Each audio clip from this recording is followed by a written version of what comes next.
Assalamualaikum warahmatullahi wabarakatuh. Selamat pagi Pak Bagus, selaku dosen pengampu mata kuliah IoT. Perkenalkan, nama saya Diva Septia Asmara dan saya merupakan perwakilan dari kelompok 5. Hari ini kami akan mempresentasikan tentang pengantar hukum administrasi negara. Apa itu hukum administrasi dan apa itu HAN? Administrasi negara. Pertama, kita belajar dulu tentang administrasi negara. Administrasi negara adalah pengaturan kebijakan yang dilakukan oleh pemerintah atau aparatur negara agar tujuan negara dapat tercapai secara efektif dan efisien. Ada beberapa kata kunci dari pengertian administrasi negara, yaitu kebijakan. Selanjutnya dilakukan oleh siapa kebijakan ini? Dilakukan oleh pemerintah ataupun aparatur negara. Aparatur negara atau pemerintah ini secara spesifik dikatakan sebagai lembaga eksekutif, yudikatif, dan legislatif. Maka dari itu, definisi yang singkat itu dapat dipahami bahwa jika ada kebijakan-kebijakan pemerintah yang membuat birokrasi semakin ribet, semakin menyeleneh, dalam pengertian itu bukan sebuah konsep ideal dari administrasi negara. Lalu, apa itu hukum administrasi negara? Pada dasarnya, definisi hukum administrasi negara sangat sulit untuk dapat memberikan sebuah definisi yang dapat diterima oleh semua orang. Mengapa? Karena ilmu hukum administrasi negara sendiri sangatlah luas dan terus berkembang mengikuti arah penyelenggaraan suatu negara. Namun, ada beberapa definisi yang diberikan oleh para ahli yang dapat kita jadikan sebagai pegangan. Antara lain, hukum administrasi negara merupakan bagian dari hukum publik. Hukum administrasi negara dapat dijelaskan sebagai peraturan-peraturan pemerintah umum oleh KJN Versteden, atau menurut RJH.M. Huisman, yaitu hukum administrasi negara, yakni hukum yang mengatur hubungan antar pemerintah dengan warga negara atau hubungan antar organ pemerintah. Sumber hukum administrasi negara di Indonesia sendiri ada Pancasila, UUD 1945, TAP MPR, Perpu, PP, Kepres, Permen dan Kepmen, Perda dan Kepkada, jurisprudensi, hukum tidak tertulis, hukum internasional, keputusan TUN, dan doktrin. Sumber hukum administrasi negara. Sumber hukum adalah segala sesuatu yang dapat melakukan, menimbulkan aturan hukum, serta tempat ditemukannya aturan hukum. Sumber hukum dibedakan menjadi dua macam, yaitu sumber hukum material dan sumber hukum formil. Sumber hukum material dalam arti material ialah sumber hukum sebagai tempat asalnya hukum itu. Sumber hukum material adalah faktor-faktor yang ikut mempengaruhi materi atau isi dari aturan-aturan hukum. Faktor-faktor masyarakat yang mempengaruhi pembentukan hukum atau tempat di mana materi hukum itu diambil.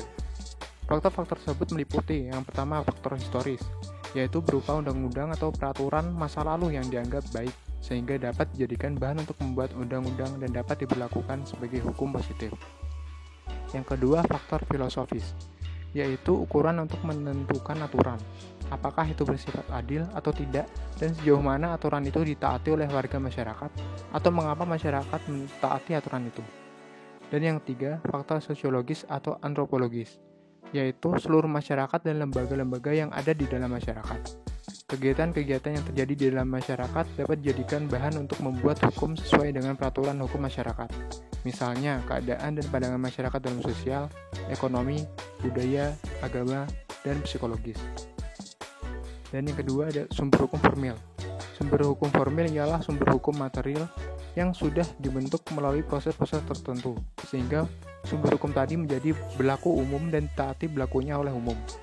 Ada beberapa sumber hukum formil hukum administrasi negara.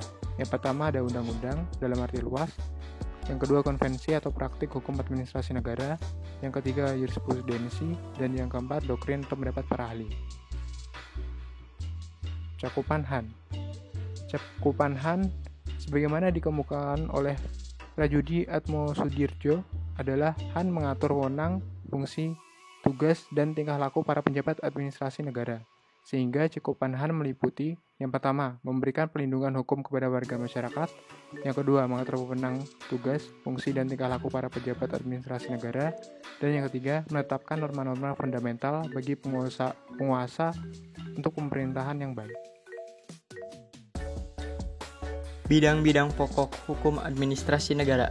Bidangnya ada 3. Yang pertama hukum kepolisian, yang kedua hukum kelembagaan, yang ketiga hukum keuangan.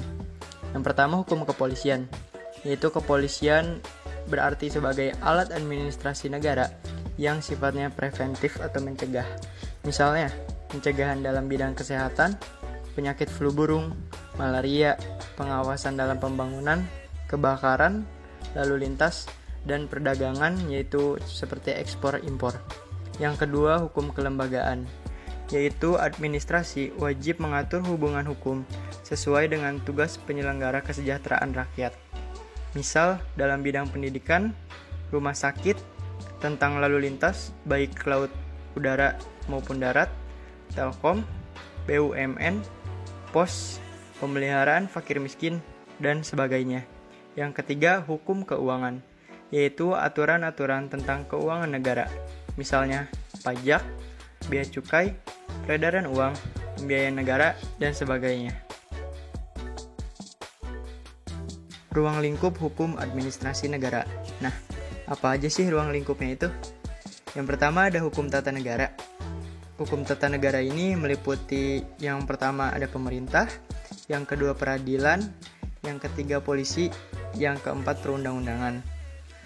Lalu yang kedua ada hukum perdata, yang ketiga ada hukum pidana, dan yang keempat ada hukum administrasi negara.